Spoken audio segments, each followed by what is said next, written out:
Hello guys, English proteases channel पर आपका स्वागत है। आज हम लोग सब्जेक्ट और प्रेडिकेट के बारे में पढ़ेंगे। दोस्तों, अगर हम सही मानों में सब्जेक्ट को पहचान गए तो प्रेडिकेट हम अपने आप जान जाएंगे। सब्जेक्ट जो होता है किसी सेंटेंस में जिसके विषय में बात की जाए या किसी सेंटेंस में किसी कार्य को जो अंजाम देता है वो सब्जेक्ट कहलाता है। मैंने पिछले वीडियो में बताया था। और सब्जेक्ट के बारे में जिसके बारे में हम बात करें वही सब्जेक्ट है, और सब्जेक्ट के बारे में जो कुछ बात बताते हैं उसी को प्रेडिकेट कहते हैं। सब्जेक्ट को छोड़कर बाकी का जो हिस्सा बचता है उसे ही प्रेडिकेट कहा जाता है। उदाहरण से आप समझ पाएंगे। देखिए, उदाहरण में है Ram is reading a book. Ram एक किताब पढ़ रहा है। यहां पे पढ़ाई का काम कौन कर रहा है? राम।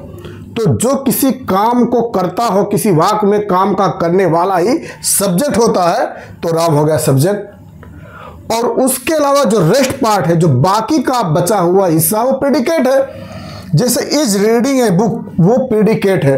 मैंने बताया है कि जिसके बारे में कुछ बात की जाए उसे सब्जेक्ट, और सब्जेक्ट के विषय में जो जानकारी दी जाती है उसे प्रेडिकेट कहते हैं। दूसरे उदाहरण में देखिए, the boy stood on the burning deck. लड़का जलते हुए डेक पर खड़ा है।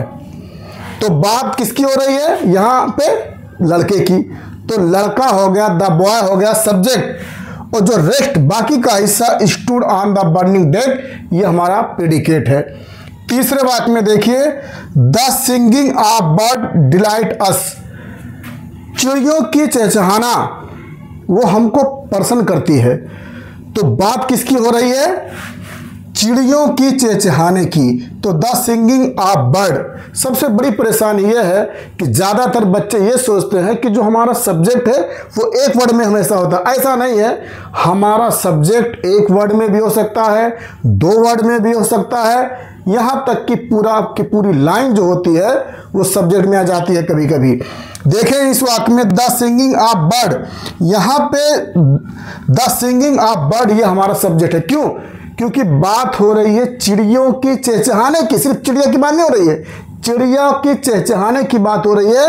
तो मैंने बताया है कि जिसके विषय में बात की जाए, किसी वाक्य में जिसके विषय में बात की जाती है उसी को सब्जेक्ट कहा जाता है। तो आप खुद सोचिए, चिड़िया की बात हो रही है कि चिड़ियों की चहचहाने की? तो जाहिर है बात हो रही है चिड़ियों की चहचहाने की। तो चिड़ियों का चहचहाना एक सब्जेक्ट हो गया। और अब यहाँ पे डिलाइट अस, हमें प्रसन्न करती है, ये हमारा प्रेडिकेट हो गया। आप जान लीजिए, ज़्यादातर जो है जहाँ से वर्ब शुरू होता है वहीं से हमारा प्रेडिकेट शुरू हो जाता है। तो देखिए, वर्ब यहाँ से शुरू हुआ डिलाइट, और इस वाक्य में देखिए शुरू हुआ इज रीडिंग, यहाँ से वर्ब शुरू है तो यहाँ से प्रेडिकेट शुरू हो गया।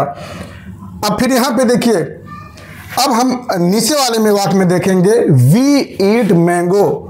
हम आम खाते हैं। तो इसमें बात किसकी हो रही है? हम लोगों की हो रही है, वी की हो रही है। तो वी हो गया सब्जेक्ट, और वी के अलावा जो बाकी का पार्ट है वो प्रेडिकेट। ईट मैंगो हो जाएगा प्रेडिकेट। अब देखिए, ट्रिक मैं आपको बता देता हूं। ट्रिक ये है कि अगर आप सब्जेक्ट जो है कैसे पता चलेगा? जब आप वर्ब में हु या व्हाट से प्रश्न करेंगे। कैसे करेंगे? Ram is reading a book. Ram एक किताब पढ़ रहा है। तो किताब कौन पढ़ रहा है? क्रिया में प्रश्न करिए, पढ़ने वाला कौन है? तो जवाब आएगा राम है। तो राम सब्जेक्ट है इस वाक्य में। अब एक क्या वाला भी उदाहरण आप समझ लीजिए। नीचे है वी ईट मैंगो। हम लोग मैंगो यानी आम खाते हैं। हम लोग क्या खाते हैं? वर्ब में प्रश्न करिए, क्या खाते हैं? तो जवाब मिलेगा आम खाते हैं। तो जब क्या और कौन से क्रिया में प्रश्न किया जाए और उत्तर की प्राप्ति हो जाए, जो हम उत्तर मिले वही हमारा सब्जेक्ट होता है। और सब्जेक्ट को छोड़ दिया जाए तो बाकी का हिस्सा प्रेडिकेट कहलाता है। तो सही मानों में जो हमारी परेशानी ये है कि हमें सब्जेक्ट को कैसे पहचाने, सब्जेक्ट को पहचानना सीखना चाहिए। ये सबसे बड़ी परेशानी हमारी ये है। आप हमारे साथ जुड़ते रहिए। ये क्लास 10th का हाई स्कूल का ये मैंने शुरुआत किया है और ये कंटिन्यू चलता रहेगा अगर ईश्वर ने चाहा तो। इस तरीके से आपका जब तक बोर्ड परीक्षा आएगा नज़दीक तब तक आपके तमाम जो ग्रामर है, टॉपिक है, उनको अगर ईश्वर ने